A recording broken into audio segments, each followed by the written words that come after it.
ഏറെ രാഷ്ട്രീയ വിവാദങ്ങൾക്ക് വഴിതെളിച്ച സോളാർ തട്ടിപ്പ് കേസിലെ പ്രതി സരിത എസ് നായർ 8 മാസത്തെ ജയിൽവാസത്തിന് ശേഷമാണ് ജാമ്യത്തിലിറങ്ങുന്നത്.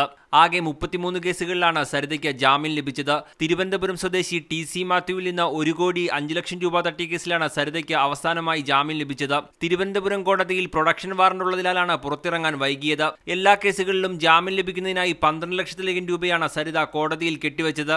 ജാമ്യം ലഭിച്ചതിൽ സന്തോഷമുണ്ടെന്ന് സരിത പറഞ്ഞു. ആരെയും നോവിക്കാനും ബുദ്ധിമുട്ടിക്കാനും താനില്ല. തനിക്ക് പറയാനുള്ളത് പിന്നീട് പറയാം. ബന്ധുക്കളല്ലാതെ ആരും തന്നെ സഹായിച്ചിട്ടില്ല. വിവാദങ്ങളോട് പിന്നീട് പ്രതികരിക്കാമെന്നും സരിത പറഞ്ഞു.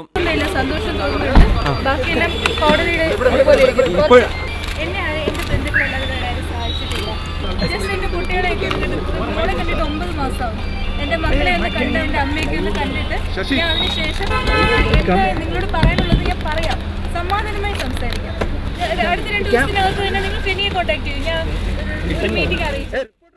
അട്ടക്കുളങ്ങര വനിതാ ജയിലിൽ കഴിയുകയായിരുന്ന സരിതയെ സ്വീകരിക്കാൻ അമ്മയും അമ്മൂമ്മയും സരിതയുടെ അഡ്വക്കേറ്റ് ഫെനി ബാലകൃഷ്ണനും എത്തിയിരുന്നു. 2013 ജൂൺ 4 സരിത അറസ്റ്റിലായത്. മീഡിയ 1 തിരുവനന്തപുരം.